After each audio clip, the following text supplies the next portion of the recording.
Hello everyone! Welcome po sa isa na namang edisyon ng ating programa And This is Solution with Laverne Duhot. At ako po ay bumabati sa inyo mula po dito sa aming tahanan, sa aming home studio. At we're coming to you live. It's already 32 minutes after 7. Yan po ay patunay na tayo po ay live tonight. And as always, mas madalas po tayo ay live. And of course, binabati rin natin lahat na ating mga kaibigan kung saan man po kayong lugar naroroon. Maraming salamat for joining me at sa mga kaibigan natin na nakatutok na please paki-share po yung ating broadcast dahil alam kong marami po mga kababayan natin ngayon ang medyo lang abala sa usaping politika, pero it's time naman po na tayo ay mag-aral ng Biblia nang sa gayon sa mga taong nalulumbay, nagagalit at talaga naman po yung puso ay punong-puno ng kaabalahan. Ay dalayan ko po na makatulong po ang ating oras na ito para tayo po ay sama-sama at sabay-sabay na mag-aral ng salita ng Panginoon. Of course, dito lamang po yan sa inyong programang Solution with Laverne Duhot at hatid po natin ay tugon sa ating bawat tanong. And every Tuesday night, meron po tayong tanong na sadyang I believe ito po ay napapanahon usaping pananampalataya. Marahil kayo po ay isa sa mga taong nagtatanong na bakit ganun, Panginoon? Ako'y matagal na sa iyo pero yung aking pananampalataya ay napakahina. Kayo po ba ay isa sa mga mananampalataya nagtatanong na ganito sa Panginoon? O marahil na iisip mo na, Panginoon, bakit kaya ganun? Yung kapatiran namin sa church na ito ay lumalago sa kanyang pananampalataya at napapahayag sa kanilang pamumuhay samantalang kami na aking pamilya ay narito pa rin, lugmok at tila hindi bumabangon at hindi nakikita ang mga pagbabago at kasaganaan sa buhay. Ano bang kailangan kong patunayan sa iyo, Panginoon, para lumago aking pananampalataya? May mga ganyang uri ng mga tanong. At kung kayo po ay isa sa mga taong tinutukoy natin o marahil ay isa sa mga taong binanggit ko na ganito po ang mga katanungan nila sa kanilang buhay pananampalataya, well, para sa inyo po ang ating broadcast for tonight. At ang ating pong message for tonight is entitled, The Law is Not of Faith. The law is not of faith. Of course, atin pong key verse for tonight is found in the Galatians chapter 3 verse 12. But before that, before we move on sa atin pong pag-uusapan, gusto ko munang bumati po sa ating mga kababayan who just celebrated their birthdays and at the same time, kasalukuyan nagse-celebrate ng kanilang birthdays. Unahin ko na po yung mga nag-celebrate ng kanilang mga kaarawan itong nakalipas sa linggo. Of course, belated happy birthday kay Nanay Alice Flores, ang butihing nanay ni Ate Amel Flores. Siya po ay nag-celebrate ng kanyang birthday araw ng kalayaan, June 12, last Friday. So Nanay Alice, I hope kayo po ay nanonood. And maraming salamat po dahil kami po ay na-invite sa inyong masarap na handaan. And last Sunday din nagpakain ang pamilyang Flores sa church after po na ating service. And of course, happy belated birthday kay Brother Ricky Lucito, ang butihing hubby ni Sister Ellen, ang aming principal sa The Gospel of Grace and Truth Christian Church sa Taytay. At ako po ay nagpapasalamat sa mga kaibigan natin sa Taytay for so much welcoming us itong nakalipas sa Sunday. And thank you so much din dahil kayo ay sobrang napakainit po na inyong pagtanggap sa amin every time na kami pumupunta sa church, sa inyong church, sa ating church. At kami rin po ay napapagpala. Dalayan ko po na kayo po ay napagpala sa message na ating ibinigay last Sunday. And of course, speaking of the Gospel of Grace and Truth Christian Church, meron po mga nagbe-birthday doon. Sila Suzanne Cuevas, happy birthday. I believe birthday niya ata kahapon. And si Jewel naman ngayon, Hungariano, ang butihing hindi ko alam, I believe siya pong unika iha nila Brother Boyet and Sister Gina na nakakasama rin natin dito sa ating broadcast. Happy birthday once again kay Jewel Hungariano and kay Sister Suzanne Cuevas, ang butihing anak ni Sister Rosalyn Cuevas, at syempre na kanyang yumaong hubby, si Pastor Louie Cuevas. Maraming salamat sa buhay ni Suzanne. And of course, sa aking kaibigan mula sa ating dating ministeryo. At nagpapatuloy pa rin ang aming pagkakaibigan. Happy birthday sa iyo, bro. Kay Brother John Paul Songsong. Yan. At siya po ay naglilingkod sa pamahalaan. Yan. Maraming salamat, bro. At alam po, nakakasama rin natin siya dito sa ating broadcast. And of course, maraming salamat once again sa mga nanonood naman sa atin ngayon. Maraming salamat kay Kuya Jason at kay Ate Nika na kasama natin last Sunday, and of course ang buong barkadahan at ang leadership ng The Gospel of Grace Christian Church, sila Brother Ruel and Sister Marisa. Maraming salamat sa inyo pong mainit na pagtanggap, ang mag-asawang Ricky and Sister Ellen Lucito, and of course maraming salamat din kay Brother Ewat and Ate Ana Manalastas. Nandyan din po sila Ate Edsel and Brother Ver Cuevas. Nakasama rin natin sila Ate Andeng at of course si Brother Alan. Maraming salamat din. Of course kay Nice, talaga namang lalong naging nice ang aming gabi pag nakikita natin si Nice na nanonood din daw pag ganitong oras. Of course, binabati rin natin galing kay Sister Dang. Parang nawala happy birthday. Nawala sa akin, Kuya Abes. Ito to. Hanapin ko uli Nawala May pinapabati si Sister Dang Dali ko na yung cellphone ko Happy birthday. Parang kay nanay Nga, Kuya, pakitingnan. And maraming salamat po sa ating mga kapatiran. Meron ba ako nakakaligtaan sa Taytay? Wala naman siguro. Sana po wala. Baka may magtampo. So maraming salamat and happy birthday sa buhay ni Nanay Huling last June 3. 84 na si Nanay Huling. Wow. Talaga naman. Si Nanay Huling na hindi nalilate. Huling, Ganda ng pangalan ni Nanay Huling. And binabati natin si Brother Ruel. Kasama natin tonight. And of course, si Brother Fidel. Binaha daw siya nung Sabado. Kaya na-miss ka namin nung Sunday. And of course, good God evening sa ating kaibigan. Namimiss din natin sa church, of course, si Sister Maribel Granados. And hello kay Brother Tony and Ate Ada. Maraming salamat po for joining us tonight. At Brother Fidel, mimiss ka namin. See you on Sunday. And nandiyan, of course, sila Sister Sally Jeronimo Morayo and Brother Joel. At maraming salamat din kay Sister Becky Amber Nidea for joining us tonight. And as always, of course, Sister Rosemary Casoca, maraming salamat din po sa inyo. Yun, nakita ko na si Brother John Paul Songsong. Nabati pa ng kanyang boss, si Secretary Gadon. Yan, kanyang boss. And si Nanay Ruth Katakutan, good evening po sa inyo. At good evening daw po sa lahat. Si Ate Ana, sorry sa Manalastas.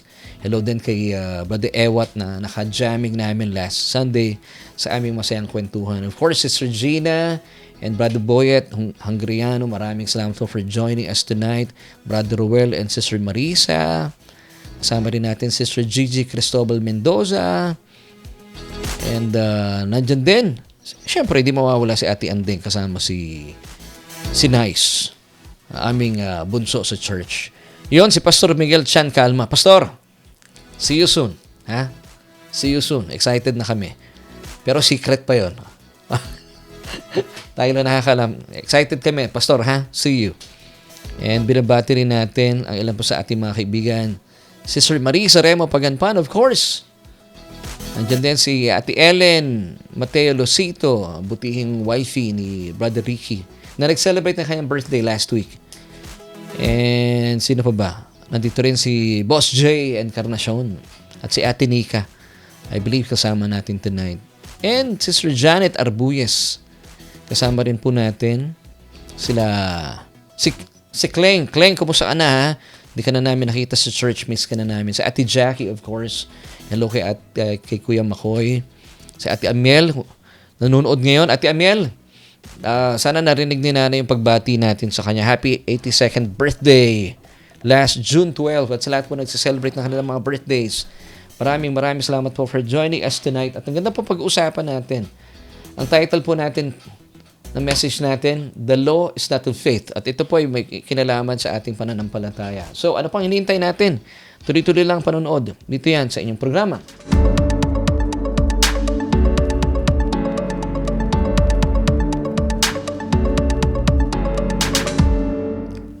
At tuloy-tuloy po ang inyong panonood. Dito pa rin yan sa inyong programa kung saan ay naghahatid ng tugon sa ating bawat tanong. Oras natin ay ganap ng 42 minuto makalipas ang alas 7 ng gabi. Kami po ay nandito sa malamig na silid ni Kuya Aves. Ito pong aming home studio. At kumusta po kayo dyan sa inyong kinalalagyan? I'm so excited to give you the message dahil alam nyo sa panahon po natin ngayon, marami na yatang talaga namang abala sa politika. Well, hindi natin maiaalis yan dahil ang ating pong bansa ay balot na balot sa politika. Pero I suggest, lalo mga mananampalataya, huwag po natin kakaligtaan ang pag-aaral ng Biblia dahil hindi naman po umiikot ang buhay natin sa politika.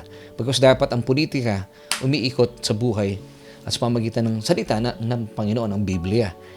At alam niyo po, gaya ng aking introduction kanina, marami po sa mga kapatiran natin, marahil kung kayo po ay nagtatanong sa Panginoon o sa inyong mga sarili, bakit gano'n ang tagal ko ng mananampalataya? Pero parang hindi ko nakikita yung paglago na aking pananampalataya. And of course, ang atin pong message for tonight, it's about faith. At binigyan ko po ng titulo na, The Law is Not of Faith, taken from Galatians chapter 3, verse 12. So ito po ay may usapin na patungkol po sa ating pananampalataya. At ito po ay importante because ang pananampalataya po ay kaakibat po niyan sa buhay ng isang Kristiyano dahil sabi po ng Biblia, without faith, it is impossible to please God. Muli po sabi ng Biblia, without faith, it is impossible to please God. So tayo po ay nakikipag-ugnayan sa Diyos pamagitan ng pananampalataya dahil hindi natin siya nakikita. O may mga pagkakataon, hindi natin nararamdaman kasi ibang mga tao gusto nila tumataas ang kanilang mga balahibo bilang patunay daw na kasama nila ang Diyos. Hindi po yon ang batayan, mga kapatid. Kahit hindi po kayo kinikilabutan, hindi to tumataas ang inyong mga balahibo, kung kayo po imana ng palataya, ang promise po sa atin ng Panginoon that He will never leave us nor forsake us. So hindi po nakabase sa ating mga nararamdaman o sa ating emosyon ang pakikipag-ugnayan sa atin ng Diyos. Kaya po ang tawag po ng Biblia dito ay pananampalataya. Or I would say, maganda pong definition ito, it's having a good opinion about God. Narinig ko yan kay Pastor Prince. Having a good opinion about God. Ang tawag po dito ay faith or pananampalataya. Now, pag-usapan natin, kung kayo po ay nagtataka, bakit wala yata akong pananampalataya at hindi ako lumalago sa pananampalataya? Kumpara. At lagi po natin kinukumpara ating sarili sa ibang mga kapatid natin sa Panginoon. Kumpara sa taong ito. Talaga naman, pag nananalangin ay pinapakinggan ng Diyos. Kumpara sa kapatid na ito, na talaga naman punong-puno ng mga answered prayers ang kanilang mga buhay. Pero ako, parang hindi pinapakinggan ng Diyos sa aking panalangin dahil makulang ang aking pananampalataya. Well, napapanahon po ang ating pag-uusapan dahil kailangan po natin talaga ng pananampalataya. Because once again, sabi ng Bible, for without faith, it's impossible to please God. So ngayon pong araw na ito ay pagyayamanin po natin ating mga pag-uusapan sa atin pong question for tonight. At ang atin pong question for tonight ay gusto ko na pong inyo po akong samahan at gusto ko rin po kayo po ay mag-interact po sa ating question at ibigay po ang inyong mga kasagutan. So ito po yung ating question for tonight. At pindot ko ba? Yun. Ang ating question for tonight ay ito, how to have great faith. How to have great faith. And parang kakaiba yung ating question, no? Dahil may kinalaman sa pananampalataya. So sa Tagalog, paano nga ba magkaroon ng dakilang pananampalataya? Ulitin ko lagyan natin sa ating question for tonight. How to have great faith. So paano ba magkaroon, hindi lang basta pananampalataya, kundi dakilang pananampalataya. Magkaiba yun Dakilang pananampalataya. So ang tanong ko, sino po sa mga nanonood sa atin ngayon ang nagnanasa na magkaroon, hindi lang basta pananampalataya, dakilang pananampalataya? Pakilagay po sa ating comment section na I want great faith. I want great faith. Yan, pakilagay po sa ating comment section. So kung kayo po ay isa sa mga gustong magkaroon ng dakilang pananampalataya, this message is for you. Alam niyo po ba sa Biblia ay matatagpuan po natin sa isang tagpo na kung saan ay actually dalawa po magkakaibang tagpo po ito o kwento na mababasa po natin. Dalawang tao lang ang tinawag po at itinuring na ating Panginoong Jesus na nagtaglay ng dakilang pananampalataya or great faith. Now, para po ito'y patunayan ko sa inyo, basahin po natin at alamin natin kung sino-sino po itong mga taong to. The first one is the Roman centurion o yung Romanong centurion. Ang buong istorya pa yung mababasa natin sa Matthew chapter 8 verses 5 till 10. Pero ibibigay ko na lang po sa inyo yung mga key verses para malaman natin. Matthew 8 verse 5. Now, when Jesus had entered Capernaum, a centurion came to him, pleading with him.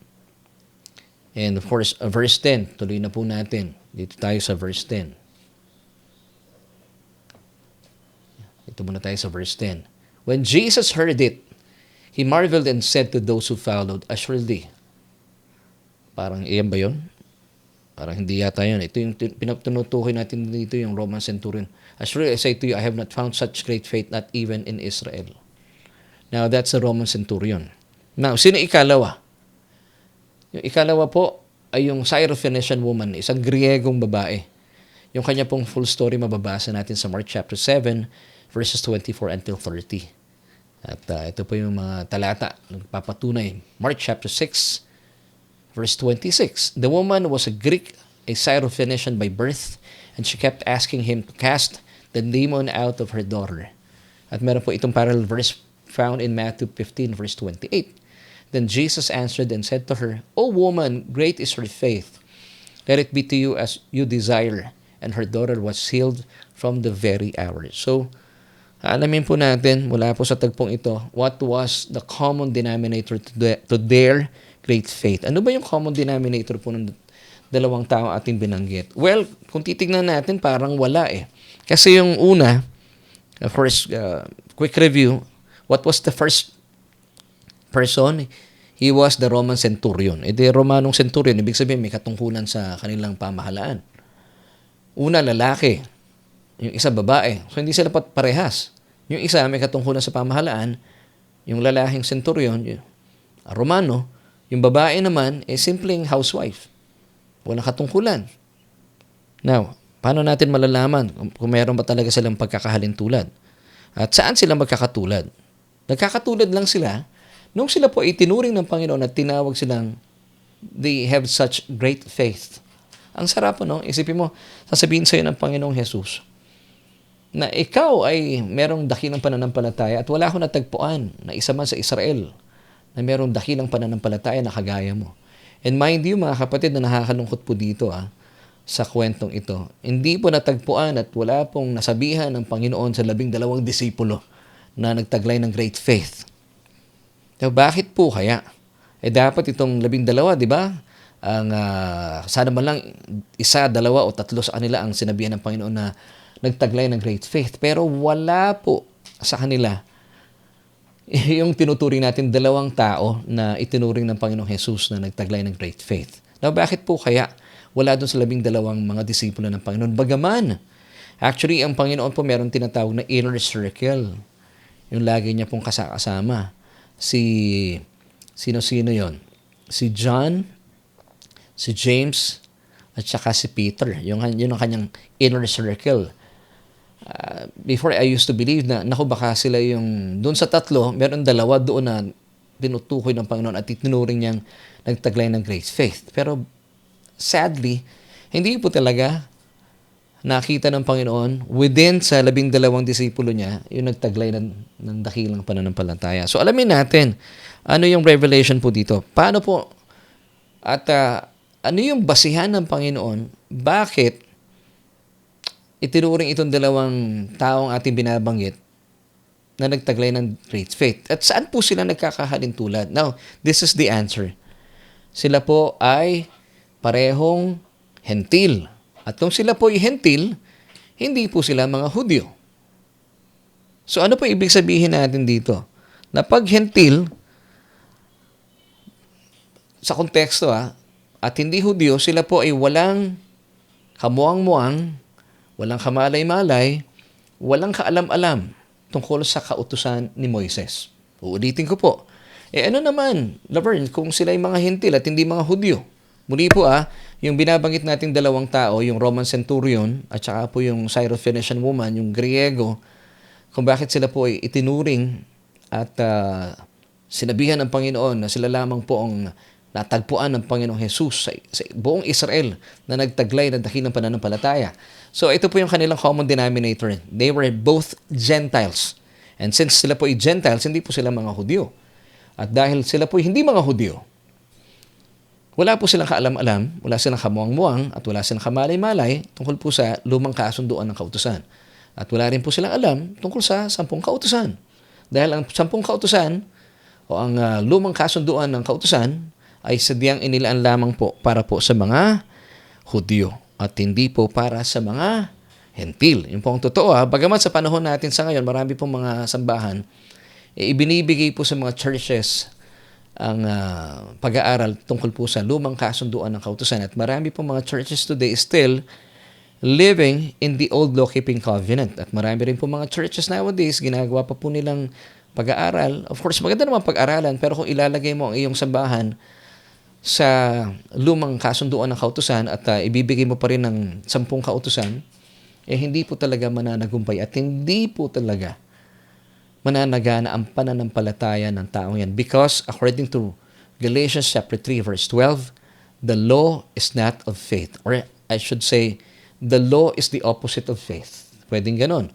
Now, basahin po natin ang ilan sa mga talatang gusto ko pong ibigay po sa inyo. Galatians chapter 2 verse 16, knowing that a man is not justified by the works of the law or by keeping the law, but by the faith of Jesus Christ, even we have believed in Jesus Christ, that we might be justified by the faith of Christ, and not by the works of the law.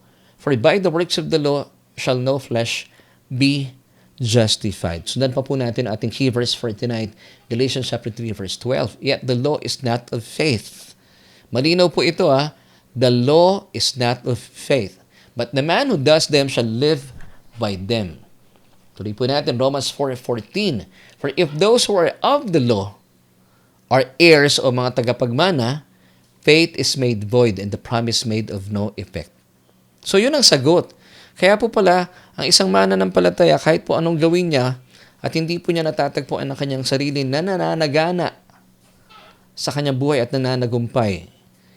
Dahil kayo po ay hindi umaasa sa hindi po gumagana ang pananampalataya. Dahil kung kayo po ay nagpapasailalim sa kautusan, talaga pong faith is made void. Pinapawalang bisa po ninyo ang pananampalataya. Kasi ang pinapagana po ninyo, yung inyong pagsunod sa kautusan. Sundan po natin bilang pagpapatunay. Basahin natin sa Tagalog. Mga taga-Roma 4:14.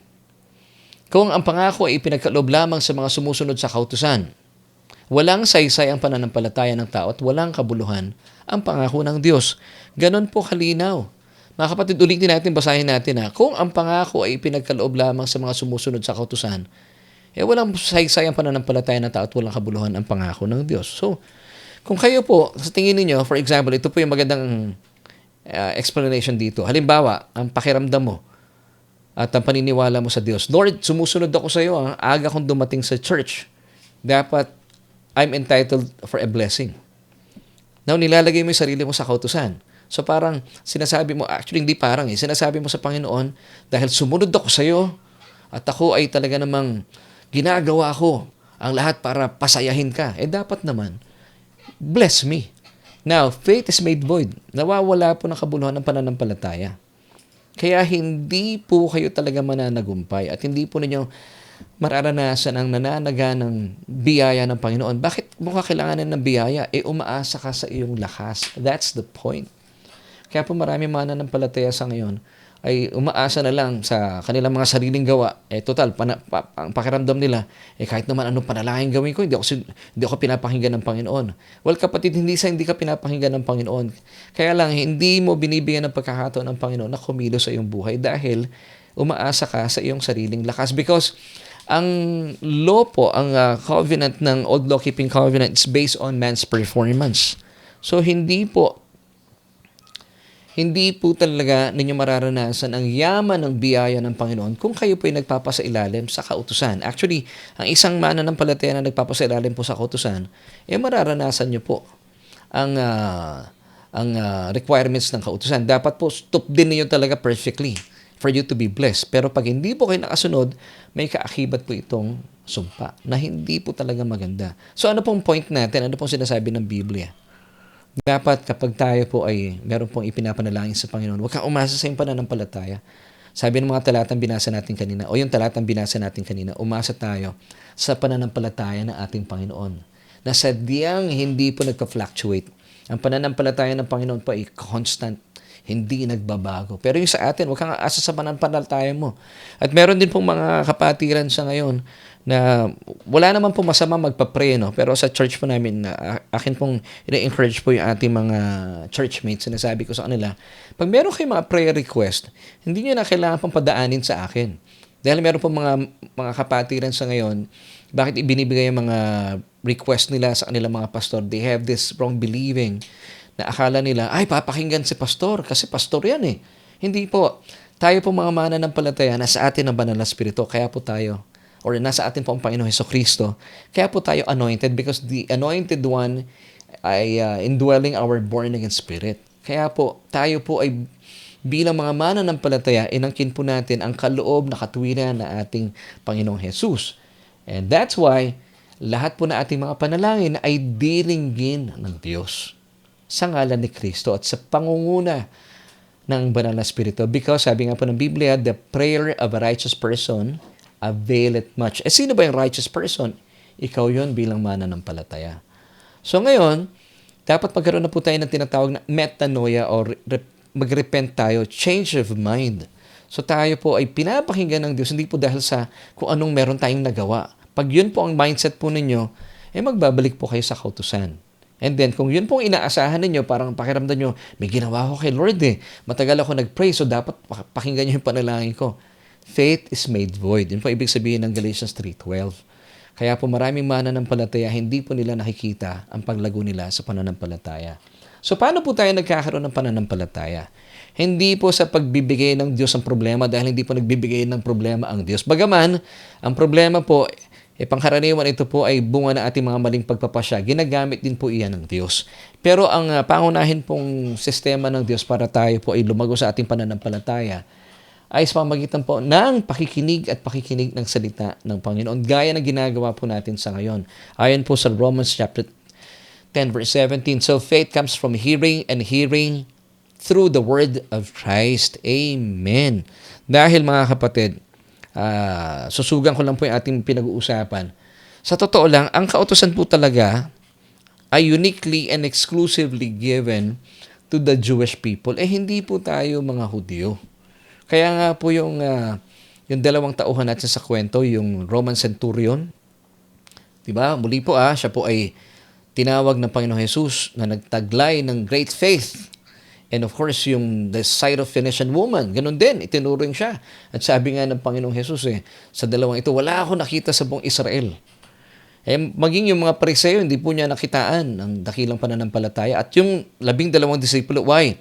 Bilang mga Hudyo, talagang punong-puno po sila ng kamalayan sa kautusan. Pero yung dalawa tauhan sa ating kwento, once again, the Roman centurion and the Syrophoenician woman, bakit po sila punong-puno ng pananampalataya? At meron silang dakilang pananampalataya sa Panginoong Jesus? Because wala silang malay, wala silang alam, wala silang kamalayan sa kautusan dahil sila po ay parehas na hentil at hindi mga Hudyo.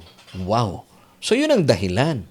Ang kanila man pong kamalayan, they were just conscious about Jesus being the healer. Alam nila, si Jesus ay nagpapagaling. At kapag sila ay nagbigay ng request sa Panginoong Jesus, tiyak gagaling. Yun po yung pananampalataya ng Romanong centurion. Patungkol sa kanyang alipin. At yung Syrophoenician woman naman, para sa kanyang anak. At sila po ay talaga naman, naranasan nila ang kanilang request sa Panginoon. Dahil sabi ng Panginoon, nagtataglay kayo ng dakilang pananampalataya. Why? Because ang consciousness nila, wala silang consciousness about the law. Kasi nga, the law is not of faith. Ano po ang consciousness nila? Ano yung faith nila? Kay Jesus lang. Ang consciousness nila, very much son-conscious sila. Amen. So, yun ang sagot. Now, babalikan ko yung sinabi ko kanina, tayo po mga mananampalataya, tayo po mga hentil, mga Filipino, hentil tayo, hindi tayo mga Hudyo. Hindi po tayo kabilang sa pinagbigyan ng lumang kasunduan na kautusan. Hindi po para sa atin itong kasunduan na ito at hindi rin po ibinigay sa atin ang 10 kautusan bagaman ang nakakalungkot isipin. Tayo po ay niligtas ng Diyos sa biyaya pero maraming mananampalataya pagkatapos iligtas ng Panginoon sa biyaya, babalik sa kautusan. At marami pong church sa ngayon ginagawa pa po nilang serye ang 10 kautusan. Na akala po ng marami pong mga mananampalataya, ang 10 kautusan po ang magbibigay sa kanila ng pagkakataon para sila po ipabanalin nito. Actually, hindi eh. Hindi po talaga eh. Ito pa nga po naging sanhi. Kapag kayo po ay conscious about the Ten Commandments, ito po ang naging sanhi para kayo po ay managana pa sa kasalanan. Sabi ng 1 Corinthians 15:56, dahil yan po ang lakas, for the strength of sin is the law. Hindi ko lang po nalagay dito sa ating PowerPoint, pero pwede nyo pong tingnan sa inyong mga banal na kasulatan sa inyong mga Bible. 1 Corinthians 15:56, yung second part, for the strength of sin is the law. Sa Tagalog, ang lakas ng kasalanan ay ang kautusan. So kapag kayo po ay pastor, ibinibigay nyo sa inyong mga church members ang kautusan, pinapalakas nyo po ang kasalanan. For the strength of sin is the law. Amen. Ganun po kasimple. Pero sinasabi nating simple, no? Pero bakit pastor? Marami pong mga mananampalataya ang hindi po ito nakikita because the message of grace, the gospel is a revelation. So ano pong dapat natin gawin? You have to pray for a revelation. Lord, sabihin mo sa Panginoon, Lord, gusto kong lumakas at maging dakila ang pananampalataya ko gaya nung Roman centurion at saka po nung Syrophoenician woman. Maganda po meron tayong ganyang pagnanasa sa Panginoon at ipanalangin po natin. So sa pagpapatuloy, bilang patunay na hindi po talaga ibinigay sa atin ang kautusan, basahin po natin itong Ephesians 2:12. That at that time you were without Christ, being aliens from the commonwealth of Israel, and strangers from the covenants of promise, having no hope and without God in the world. See, church, hindi po tayo binigyan ng kautusan because hindi po ito para sa atin. The old law-keeping covenant were exclusively and uniquely given to the Jewish people and hindi po para sa mga hentil. Amen. At sa totoo lang, para naman po sa mga Hudyo at para sa mga Pilipino, mga hentil, na nagpapasailalim pa rin sa kautusan kasi pwede pa rin po yun eh. Sabi ng Romans 2:14, kung kayo po ay bagaman hentil, pero kayo po ay nagpapasailalim sa kautusan, saklaw po kayo ng kautusan. Pag hindi po kayo nakasunod sa kautusan, may kasama po yung sumpa. Once again, that's Romans chapter 2 verse 14. Now, ang maganda po dito maintindihan natin na ang lumang kasunduan ng kautusan ay sadyang pinawalang saysay na po. At ito po ay ayon sa Hebrews 8:13. When God speaks of a new covenant, He makes the first one obsolete. Pag sinabing obsolete, wala na pong saysay. Paso na. And whatever is becoming obsolete out of use, annulled and growing old is ready to disappear. Pero ito pong magandang isa pang talata, Hebrews 8 verse 6. But as it is, Christ has obtained a ministry that is much more excellent than the old, as the covenant He mediates is better since it is enacted on better promises. So, yung bago po nating kasunduan na kung saan ay kabilang po ang mga hentil, sadyang superior po ito kumpara sa old law-keeping covenant. Ano po yung covenant natin ngayon? The covenant of pure grace. Para po sa mga Hudyo, ang tawag nila dito is the new covenant of pure grace dahil sila po may old law-keeping covenant. Pero sa ating po mga hentil, sabi ng Ephesians 2 verse 12 na binasa natin kanina, hindi tayo kabilang sa anumang kasunduan. Kaya po nag-iisa lang po yung kasunduan na kabilang tayo, and that's the covenant of pure grace established upon the death of Christ on the cross. Amen! So balikan na po natin pinag-usapan natin kanina pa. Matthew 8 verse 10, when Jesus heard it, He marveled and said to those who followed, assuredly I say to you, I have not found such great faith, not even in Israel. So, wala po siyang natagpuan. Gaya po ng dalawang tauhan sa ating kwento, yung Roman centurion at saka yung Syrophoenician woman. Sabi ng ating Panginoon Jesus, wala ako natagpuan sa buong Israel na nagtaglay ng dakilang pananampalataya. Yung dalawang tao lang na ito. Why? Because ang Israel po, ang mga tao sa Israel, 5 taon pa lang po yung bata, kabisado na po ang Ten Commandments. Sobra po silang nananagana sa kamalayan sa lumang kasunduan ng kautusan. Kumpara sa dalawang taong ating binabanggit o yung ating pong main character sa ating kwentuhan, sa ating pag-aaral na ito. Yung Roman centurion, Romano siya eh. Centurion pa. Wala siyang malay at wala po siyang alam tungkol sa lumang kasunduan ni Moises. At syempre pa yung 10 kautusan. Ganyan din po yung Griegong Syrophoenician na babae. Wala rin po siyang kamalay-malay. Ang kamalayan lamang po ng dalawang ito kung bakit sila po ay nagtaglay ng dakilang pananampalataya na dapat po matutuhan natin. Ang kamalayan lamang po nila, nakafocus lang sila kay Jesus at naniniwala sila na ayaw ni Jesus na may sakit at sino mang lumapit kay Jesus na may sakit, ipapagalingin niya. At yun po ang naranasan ng Romanong centurion nung nilapit po niya yung kanyang alipin na may sakit. Gumaling. Bakit? Yun po yung kanyang consciousness sa Panginoong Jesus eh. Wala siyang alam sa kautusan. Basta alam niya, pag nilapit niya at nirequest siya sa Panginoong Jesus, gagaling ang kanyang alipin. At hindi na nga po niya pinapunta ang Panginoong Jesus. Grabe po yung pananampalataya ng centurion na ito. At ganyan din po yung babaeng Griego. Gumaling din po yung kanyang anak. Why? Because conscious lang po sila na si Jesus is the mighty healer. And I believe, kaya po nagkaroon sila ng ganong consciousness because patuloy po nilang pinapakinggan ang mabuting balita sa kanilang kapanahunan na merong lumiligid na isang lalaki, punong-puno ng pagmamahal. At lahat ng lumapit sa kanya at nilapitan niya may sakit, ay gumagaling. So wala silang pakialam sa kautusan. Kasi po mga hentil sila. Ang pakialam lang po nila, hahanapin ko itong lalaking ito na nagpapagaling at ang pangalan ay Jesus. So kung pinagaling nila yung ibang mga taong lumalapit sa kanya, alam ko papagalingin din niya yung ilalapit ko. At sa kaso po ng Romanong centurion, pinagaling po yung kanyang alipin. At yung babaeng Griego, pinagaling po yung kanyang anak. See? Yun po yung susi, mga kaibigan at mga kapatid, para kayo po ay lumago at ituring din ng Panginoon na nagtataglay ng dakilang pananampalataya. Now, basahin po natin yung susunod nating talata, found in Galatians chapter 5 verse 4. You have become estranged from Christ. You who attempt to be justified by the law, you have fallen from grace. Now, ito po mahalaga maintindihan. Kapag kayo po ay namumuhay pa rin sa kautusan, you are estranged from Christ. Ibig sabihin, nawawalan po ng bisa ang Panginoong Jesus sa ating mga buhay. So, yung kanya pong pagiging Panginoon, yung kanyang provision, yung kanya pong pagiging healer, ay nawawalan po ng kabuluhan. Bakit? Kung kayo po ay nabubuhay pa rin sa ilalim ng kautusan. At sabi pa po ng talata, you have fallen from grace. Now, gusto ko pong pag-usapan ito bago po tayo magtapos. Ano ibig sabihin ng you have fallen from grace? Kapag kayo po ay namumuhay pa rin at nagpapasailalim sa kautusan, pag sinabing yung phrase na fallen from grace, hindi po ibig sabihin nagkakasala po kayo. Hindi po. Ibig sabihin, fallen from grace, nandun na po kayo sa biyaya. Bumabagsak pa kayo sa kautusan. Yun ang ibig sabihin nun. Ibig sabihin, from grace, umaasa ka sa kapangyarihan ng ating Panginoong Hesukristo. Pero kapag kayo po'y umasa na naman sa sarili mong kakayahan at naging self-entitled ka na naman, Lord, may ginawa ako sa'yo. Kumanta ako nung Sunday.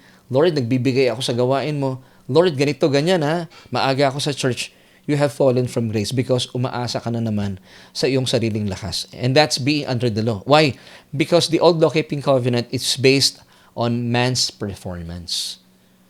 Yun po ibig sabihin ng fallen from grace. Hindi po yung nagkakasala tayo. Fallen from grace, nasa Panginoong Jesus ka na eh. Umaasa ka sa pananampalataya, tapos babalik ka na naman sa iyong sariling mga ginagawa. That's being fallen from grace. So, mga kapatid, it's about time na maging focus lang tayo, maging conscious lang po tayo sa ating Panginoong Jesus at sa kanyang mga tinapos na gawa sa krus ng Kalbaryo, which is according to Apostle Paul, it's the gospel itself. According to 1 Corinthians chapter 2 verse 2.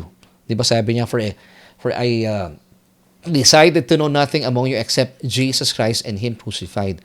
At yun po ang ginawa ng dalawang tao sa ating pag-aaral, yung Romanong centurion at yung babaeng Griego. Wala silang pakialam sa anumang bagay. Gaya ng Apostle Pablo, sabi, punin ang Apostle Pablo in 1 Corinthians chapter 2 verse 2. For I decided to know nothing among you except Jesus Christ and Him crucified. So yung dalawang tao sa kwento natin, wala silang pakialam sa kautusan. Wala silang malay.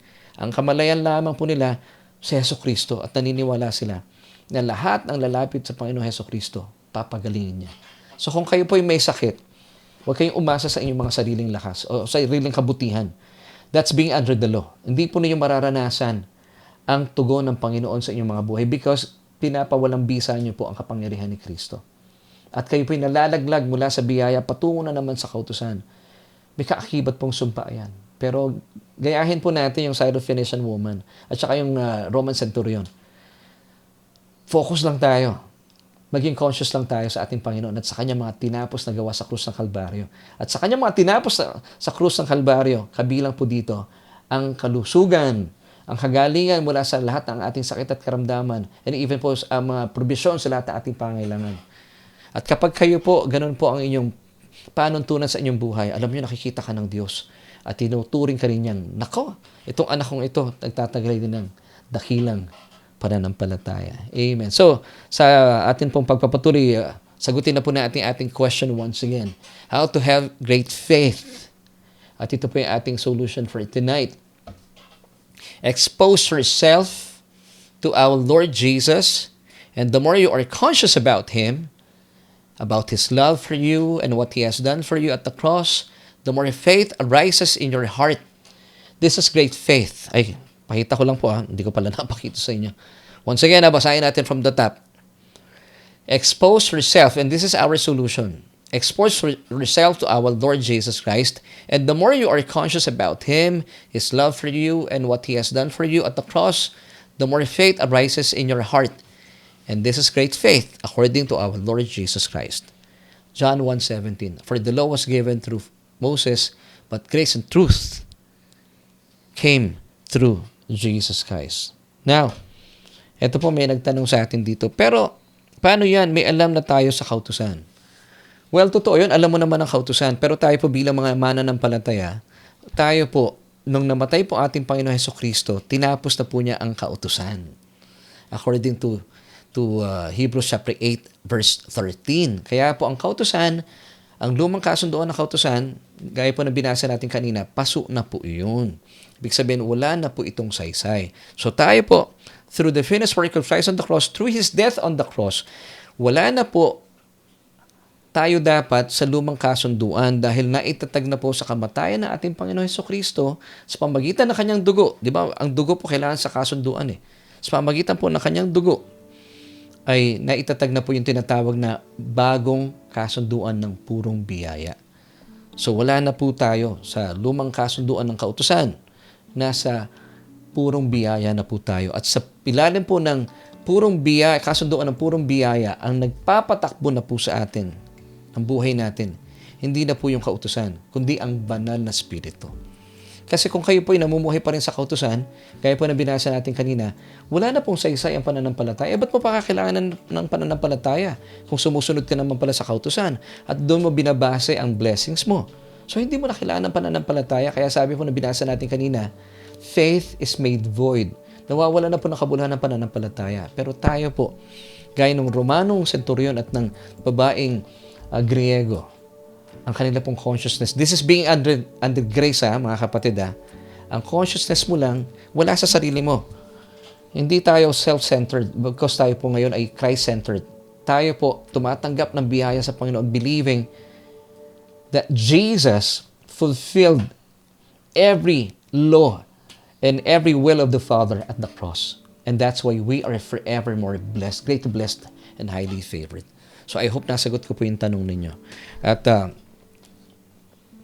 I pray na nasagot na po yun. Amen and amen. Okay, thank you so much. At sa pagkakataon po ito, ay gusto ko po kayong yayain at tayo po ay manalangin.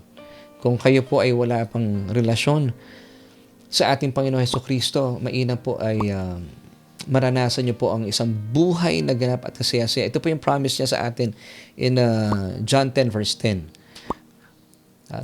Sabi po in Romans 10 verse 9 that if you confess with your mouth the Lord Jesus Christ and believe in your hearts that He was raised from the dead, you shall be saved. So all you have to do, kung gusto niyo po magkaroon ng relasyon sa ating Panginoon Hesukristo, just pray this prayer with me. Buksan niyo po inyong mga labi. That's simple. And then buksan niyo rin po inyong mga puso. Believe that, of course, namatay po ating Panginoon Jesus sa krus ng Kalbaryo. But then after 3 days, His Father raised Him from the dead. At siya po ay hindi na po nanatiling patay, bagkus siya po ay buhay na buhay. At kayo po ay maliligtas, according to Romans 10 verse 9. So pray this prayer with me. Sabihin niyo po ito mula sa inyong puso. O Diyos, kinikilala ko po aking sarili. Apart from you, wala po akong magagawa. At dahil po wala akong magagawa, kinikilala ko ang may ginawa sa krus ng Kalbaryo, ang aking Panginoon Hesukristo bilang aking Panginoon at tagapagligtas. Dahil naniniwala po ako na sa kanyang kamatayan, winakasan na aking kasalanan. At makalipas sa 3 araw, siya po ay binuhay mo, O Diyos, mula sa kamatayan bilang patunay na ako ay kinikilala mo na at itinuturing mo ng matuwid sa iyong harapan. Dahil ako'y nilinis na mula sa aking kasalanan. At ako ngayon ay ligtas na dahil isinulat mo na aking pangalan sa aklat ng buhay. Maraming salamat po, Ama. sa iyong kaloob na kaligtasan. Amen at amen. At kung kayo po'y sumunod sa panalangin ito, welcome to the family of God. Amen. Nakikita ka ng Diyos na kanyang anak, nalulugod siya sa iyo, kaibigan at kapatid. And this time, I would like to pray for you, kapatid, at kung kayo po'y nagnanasa rin, marahil kayo po'y matagal na mananampalataya, pero pinagnanasahan mo. At this is good. This is a good desire to have a great faith. Well, I would like to pray for you. Aba, maraming salamat po sa kapatid na ito na alam ko ay nanonood ngayon at nagnanasa po magkaroon ng dakilang pananampalataya. Salamat, Panginoon, dahil kinakatagpo mo siya sa mga pagkakataong ito. At purihin ka, O Diyos, at kinikilala namin na kayo po'y nangungusap sa amin sa araw pong ito. And I pray, Panginoon, na maranasan din po namin ang dakilang pananampalataya na kung saan ay nakatutok lamang po aming kamalayan sa iyong anak na si Kristo at sa kanyang mga tinapos na gawa sa krus ng Kalbaryo at hindi po sa kautusan. Dahil Panginoon, ang kautusan po ay hindi pananampalataya. Ayon po sa iyong salita. Salamat, O Diyos, sa iyong patuloy na pagtuturo sa amin. And this, Lord, we pray with thanksgiving. In Jesus' name, amen and amen.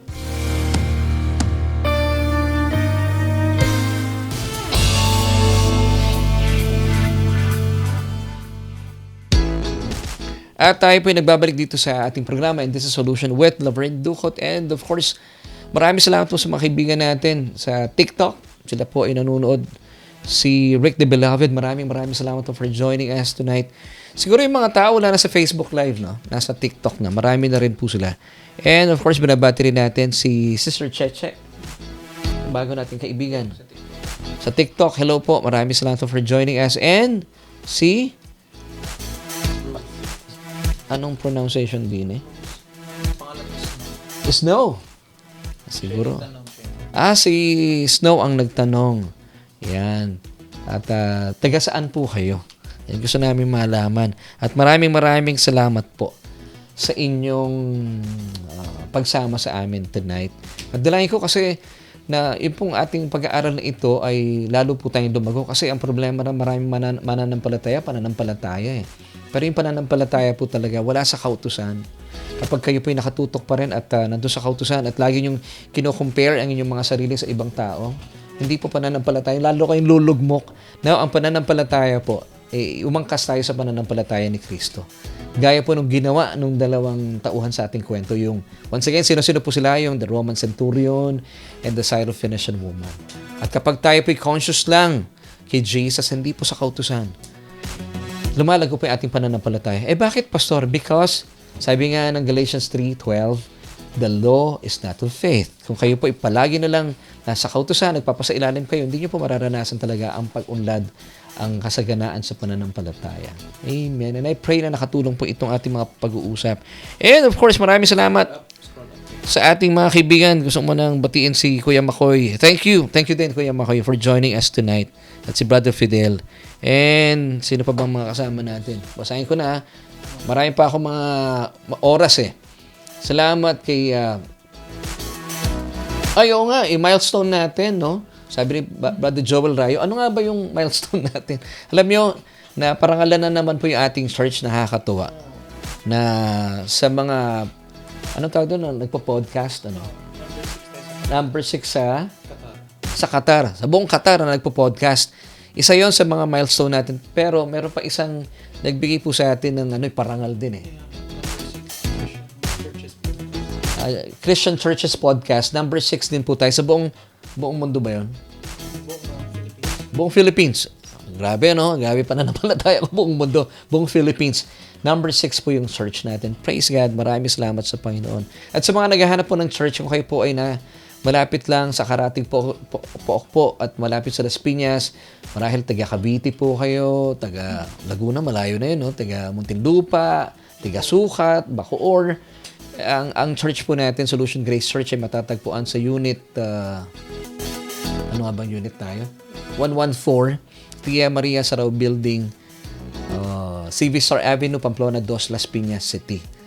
Kaharap lamang po yan ng dating all-day, ano nga ba yung pangalan na?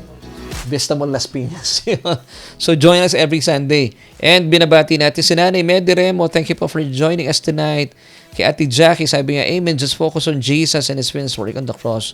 Sister Sally, Amen, it's Jesus' faith and not our faith. Amen. Ganun din, salamat kay Sister Mabel Granados. Akit ako ng konti ha.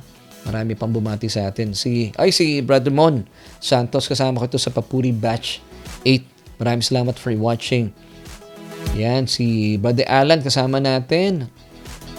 Ngayon din, salamat kay Brother Fidel Gabiola. Amen. Good evening din sa iyo, Brother Nals PLDT. And alam nyo, mga kapatid, napapag-usapan po ito, no? Kung kayo po ay first time na nakarinig ng ganitong teaching, pag-aralan po ninyo. Kasi sa totoo lang, marami pa rin po ang church ngayon na nasa kautusan. Ginagawa pa nga po nilang series eh. Pero kapag kayo po yung nagpasailalim sa kautusan, faith will be voided. Faith is made void. Sabi nga nung binasa nating talata kanina. I think it's found in Galatians 2:16 kung ako nagkakamali. Galatians 3:12 I should say. So wag po kayo doon na kung hindi kayo mananagumpay. Amen. And salamat din kay Brother Ver Cuevas kasama natin. And of course, hello kay Ate Edsel. I hope she's watching right now. Nakasama natin siya nung Sunday eh. Yun. I want great faith. Scroll down tayo. Siya pala kasama si Kuya Alves. Siya ating technical director. And salamat din kay Sister Rosemary Amante, si Nanay Rosemary, ang butihing mommy ni Kuya Natnat. Focus on Jesus. It's not about you. It's not about me. It's all about Jesus, sabi ni Brother Alan Cirujano. Hello bro. Si Brother Tony kasama rin natin. Salamat din kay Sister Janet Arbuyes. Amen. Salamat po Ama. Salamat kay Brother Joel Rayo. Of course, si Sister Sally. Nakasama natin every Sunday. Thank you sa support talaga ng ating mga leaders na yan, si Brother Joel and Sister Sally. Maraming salamat. Ang laki pong tulong nila talaga sa church. Once again, si Brother McCoy, na miss natin sa church. Si Brother Christopher Peralta, thank you so much for joining us tonight. Sister Gigi Cristobal Mendoza. Yan, naputol daw ang pakikinig niya at babalikan na lang niya sa Spotify. Si Sister Rosemary Casoko. God bless you more, Pastor Laverne, sabi ni Mon Santos. Bro, thank you for watching. And, of course, si Nanay Huling. Sabi nga nila, happy birthday. Mula po sa amin dito. Sister Dang, Wascarinas. Di natin nakasama si Nanay nung Sunday, ano. And I want great faith, sabi ni Sister Ruth Katakutan. And, pinabati rin natin sila Michael Nino Munoz. Maraming salamat po sa inyo.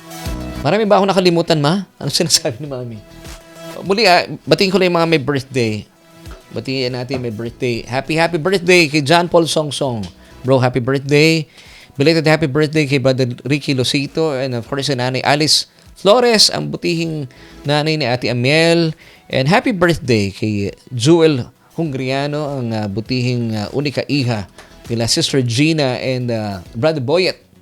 And happy birthday kay Sister Suzanne Cuevas na nagsa-celebrate natin ang kanyang birthday today.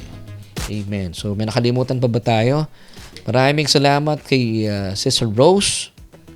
Once again, kay Brother Rick the Beloved. Dalaw kayo sa church, mga kapatid. At dumadami na po yung ating mga kaibigan din sa TikTok. Dito na yata ang bagong Facebook no? Nasa TikTok na eh. Sabi nila yung mga kabataan daw nasa TikTok.